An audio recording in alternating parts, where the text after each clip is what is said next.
പ്രിയമുള്ളവരെ നമസ്കാരം. ഇന്ന് ഞാൻ നിൽക്കുന്നത് തിരുവനന്തപുരത്ത് വിഴിഞ്ഞത്തടുത്തുള്ള ആഴിമലയിലാണ്. ആഴിമല എന്ന് പറയുമ്പോൾ തന്നെ നിങ്ങൾക്ക് ഒരുപാട് പേർക്ക് അറിയാം എന്താണ് എന്നുള്ളത്. അപ്പോൾ ആ വിശേഷമാണ് ഇന്ന് ഞാൻ നിങ്ങൾക്ക് മുമ്പിലോട്ട് ഷെയർ ചെയ്യാൻ ഉദ്ദേശിക്കുന്നത്. എല്ലാവർക്കും എൻ്റെ ഇന്നത്തെ വീഡിയോയിലോട്ട് സ്വാഗതം. കേരളത്തിലെ തിരുവനന്തപുരം ജില്ലയിലെ വിഴിഞ്ഞത്തിനടുത്ത് പുളിങ്കുടിയിൽ കടൽ തീരത്തിനടുത്ത് സ്ഥിതി ചെയ്യുന്ന ഒരു പ്രസിദ്ധമായ ഹൈന്ദവ ക്ഷേത്രമാണ് ആഴിമല ശിവക്ഷേത്രം. 58 അടി ഉയരമുള്ള ശ്രീ പരമേശ്വരന്റെ ഗംഗാധരേശ്വര രൂപത്തിലുള്ള ഒരു മനോഹരമായ ശില്പമാണ് ക്ഷേത്രത്തിന്റെ പ്രധാന ആകർഷണം. കേരളത്തിലെ ഏറ്റവും ഉയരം കൂടിയ ശിവപ്രതിമയാണ് ഇവിടെ സ്ഥിതി ചെയ്യുന്നത്. ജാതിപതഭേദമന്യേ വിശ്വാസികളായ എല്ലാവർക്കും ഇവിടെ പ്രവേശനം അനുവദിച്ചിട്ടുണ്ട്.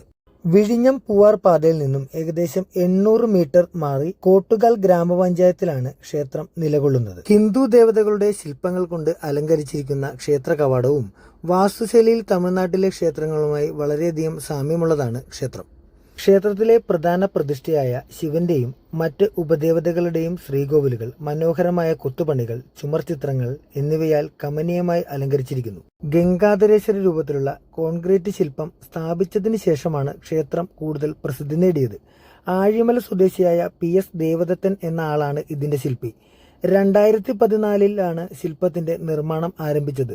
2020 നിർമ്മാണം പൂർത്തിയാക്കി അതേ വർഷം ഡിസംബർ 31 ശില്പം പൊതുജനങ്ങൾക്കായി തുറന്നുകൊടുത്തു. ചേർന്നുള്ളതിനാൽ കടൽക്കാറ്റിനെ പ്രതിരോധിക്കുന്ന തരത്തിലാണ് ക്ഷേത്രത്തിന്റെയും ശില്പത്തിന്റെയും രൂപകൽപ്പന. ശിവരൂപത്തിന് താഴെ 3 നിലകളിലായി 3500 ചതുരശ്രടി വിസ്തീർണമുള്ള ധ്യാനമണ്ഡപവും നിർമ്മിക്കുന്നുണ്ട്. ഗുഹാസമാനമായ മണ്ഡപത്തിലേക്ക് ഗംഗാധരേശ്വര പ്രതിമയുടെ സമീപത്തെ ചെറിയ കവാടത്തിലൂടെ 27 പടികൾ കടന്നാണ് പ്രവേശിക്കുന്നത്.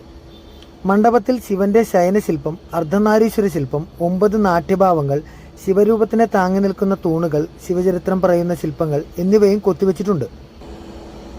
ശ്രീനാരായണ ഗുരുദേവന്റെ നിർദ്ദേശമനുസരിച്ചാണ് ഇവിടെ ശിവക്ഷേത്രം നിർമ്മിക്കുന്നത്. പ്രതിമ നിൽക്കുന്ന സ്ഥലത്ത് യോഗികൾ തപസ്സിരുന്നുവെന്നാണ് ഐതിഹ്യം. പഞ്ചപാണ്ഡവന്മാർ പണ്ട് വനവാസകാലത്ത് ഇവിടെ വന്നതായും ഐതിഹ്യം പറയുന്നു. ആയിരക്കണക്കിന് വിനോദസഞ്ചാരികളും തീർത്ഥാടകരും ആഴിമല സന്ദർശനത്തിനായി ഇവിടെ എത്തുന്നുണ്ട്. മലയാള മാസമായ മകരത്തിലാണ് ഈ ക്ഷേത്രത്തിലെ പ്രധാന ഉത്സവം നടക്കുന്നത്. ധനുമാസത്തിലെ തിരുവാതിര, മഹാശിവരാത്രി, പ്രദോഷ ശനിയാഴ്ച, പാർവതി പ്രധാനമായ നവരാത്രി, തൃക്കാർത്തിക എന്നിവയാണ് മറ്റ് വിശേഷ ദിവസങ്ങൾ. വിദൂര സ്ഥലങ്ങളിൽ നിന്ന് പോലും തീർത്ഥാടകരും വിനോദസഞ്ചാരികളും ഈ ക്ഷേത്രത്തിൽ എത്താറുണ്ട്. ക്ഷേത്രത്തിലോട്ടും ക്ഷേത്രത്തിൽ നിന്നും ബസ് സർവീസുകൾ നടത്തുന്നതിനാൽ KSRTC അതിന്റെ സമയക്രമം അവിടെ വ്യക്തമായി രേഖപ്പെടുത്തിയിട്ടുണ്ട്. ഈ ക്ഷേത്രത്തിന്റെ മറ്റൊരു പ്രത്യേകതയാണ് കേരളത്തിന്റെ സ്വപ്ന പദ്ധതിയായ വിഴിഞ്ഞം ഹാർബറിന്റെ ഒരു ഭാഗം ഇവിടെ നിന്ന് കാണാവുന്നത്. എല്ലാവർക്കും ഇന്നത്തെ വീഡിയോ ഇഷ്ടമായെന്ന് വിചാരിക്കുന്നു. തുടർന്നുള്ള വീഡിയോകൾക്കായി എന്നെ സപ്പോർട്ട് ചെയ്യുക. നന്ദി, നമസ്കാരം.